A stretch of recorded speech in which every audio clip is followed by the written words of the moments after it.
செய்திகள். அரசுமுறை பயணமாக பிரதமர் நரேந்திர மோடி அவர்கள் நைஜீரியா, பிரேசில், கினியா ஆகிய 3 நாட்களுக்கு நேற்று புறப்பட்டு சென்றார். தமிழகத்தில் இன்று மயிலாடுதுறை, நாகப்பட்டினம் மற்றும் திருவாரூர் ஆகிய 3 மாவட்டங்கள் மற்றும் காரைக்கால் பகுதிகளில் ஒரு சில இடங்களில் கனமழை பெய்ய வாய்ப்புள்ளதாக வானிலை மையம் தெரிவித்துள்ளது. சென்னை கடற்கரை மற்றும் தாம்பரம் இடையே இன்று காலை 7 மணி முதல் மாலை 5 மணி வரை புறநகர் ரயில்கள் ரத்து செய்யப்பட உள்ளதாக தெரிவிக்கப்பட்டுள்ளது. 71வது அனைத்திந்திய கூட்டுறவு வார விழாவினை துவங்கி வைத்து 2620 பயனாளிகளுக்கு 18 கோடி ரூபாய் மதிப்பீட்டில் அரசு நலத்திட்ட உதவிகளை வழங்கினார் அமைச்சர் பொன்முடி அவர்கள். காஞ்சிபுரத்தில் 71வது அனைத்திந்திய கூட்டுறவு வார விழாவை தொடங்கி வைத்த அமைச்சர் காந்தி அவர்கள் 1059 பயனாளிகளுக்கு 10 கோடி ரூபாயிலான கடனுதவிகளை வழங்கினார். வாக்காளர் பட்டியல் திருத்தப் பணிகள் தொடர்பான தகவல்களை பெற 1950 என்ற கட்டணம் இல்லாத எண்ணை பயன்படுத்தலாம் என்று தெரிவிக்கப்பட்டுள்ளது.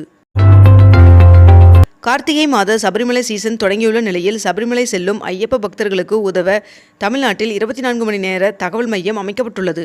மேலும் மேற்கண்ட இந்த கட்டணமில்லா தொலைபேசி எண்களும் கொடுக்கப்பட்டுள்ளது.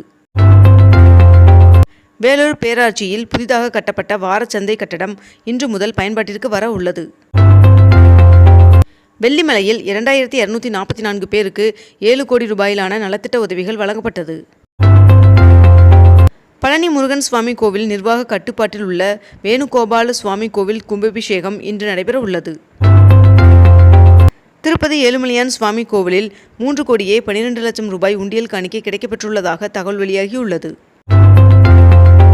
தமிழகத்தில் வருகின்ற 21ஆம் தேதி வரை மிதமான மழைக்கு வாய்ப்புள்ளதாக வானிலை மையம் தகவல் தெரிவித்துள்ளது.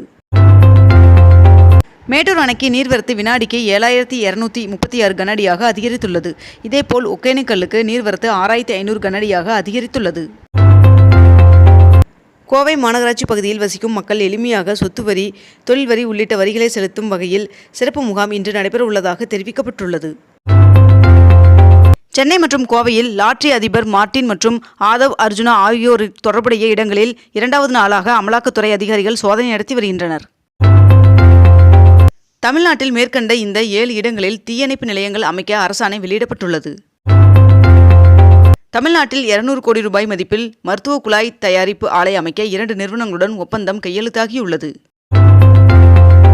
அரியலூரில் 101 கோடி ரூபாய் மதிப்பில் ஒருங்கிணைந்த நீதிமன்றம் கட்டப்படும் என்று முதலமைச்சர் மு க ஸ்டாலின் அவர்கள் தெரிவித்துள்ளார். 2026ஆம் ஆண்டு கூட்டணி பற்றி பேச வேண்டாம் என்று தமிழ்நாடு பாஜக இணை பொறுப்பாளர் சுதாகர் ரெட்டி அவர்கள் தெரிவித்துள்ளார். தென்கிழக்கு வங்கக்கடல் அதனை ஒட்டிய பகுதிகளில் வருகின்ற நவம்பர் 22ஆம் தேதி குறைந்த காற்றழுத்த தாழ்வு பகுதி உருவாக வாய்ப்புள்ளதாக வானிலை மையம் தகவல் தெரிவித்துள்ளது.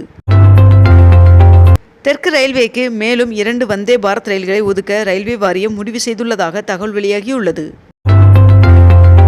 அரியலூர் மாவட்டம் ஜெயங்கொண்டத்தில் 1000 கோடி ரூபாய் செலவில் அமைக்கப்பட உள்ள காலனி தொழிற்சாலைக்கு முதலமைச்சர் மு க ஸ்டாலின் அவர்கள் அடிக்கல் நாட்டினார். அரியலூர் மாவட்டம் கொல்லாபுரத்தில் 120 கோடி ரூபாய் மதிப்பிலான 53 திட்டப் பணிகளுக்கு முதலமைச்சர் மு க ஸ்டாலின் அவர்கள் அடிக்கல் நாட்டினார்.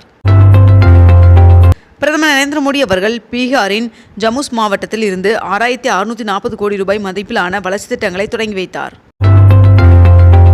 அரியலூர் பெரம்பலூரில் 173 கோடியில் 21862 பயனாளிகளுக்கு நலத்திட்ட உதவிகளை முதலமைச்சர் மு க ஸ்டாலின் அவர்கள் வழங்கினார்.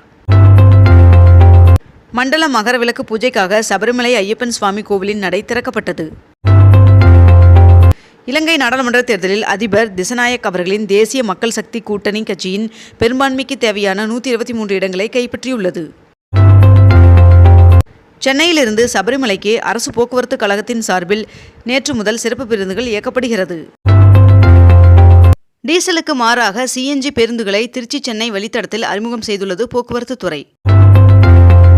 வடசென்னை வளர்ச்சி திட்டத்தின் கீழ் வருகின்ற 30ஆம் தேதி 1476 குடியிருப்புகள் கட்டுவதற்கான பணிகளை முதலமைச்சர் மு க ஸ்டாலின் அவர்கள் தொடங்கி வைக்கிறார் என்று அமைச்சர் சேகர்பாபு அவர்கள் தெரிவித்துள்ளார். தேர்வர்களுக்காக புதிய டெலிகிராம் சேனலை TNPSC தொடங்கியது. வருகின்ற நவம்பர் 19ஆம் தேதி முதல் டிசம்பர் 18ஆம் தேதி வரை வானிலையின் காரணமாக நாகை மற்றும் காங்கேசன் துறைமுகம் இடையிலான கப்பல் சேவை நிறுத்தப்படுவதாக அறிவிக்கப்பட்டுள்ளது. சென்னையில் இன்று 22 கேரட் ஆபண தங்கத்தின் விலை சவரனுக்கு 80 ரூபாய் குறைந்து ஒரு சவரன் 55,480 ரூபாய்க்கு விற்பனையாகிறது. அதேபோல் 1 கிராம் வெள்ளியின் விலை 99 ரூபாய்க்கு விற்பனை செய்யப்பட்டு வருகிறது. இத்துடன் இன்றைய தலைப்புச் செய்திகள் நிறைவடைகின்றன. மேலும் இதுபோன்ற அண்மை தகவல்களை உடனுக்குடன் தெரிந்து கொள்ள அக்னிபூ சேனலை சப்ஸ்கிரைப் செய்து கொண்டு தொடர்ந்து இணைந்திருங்கள். நன்றி, வணக்கம்.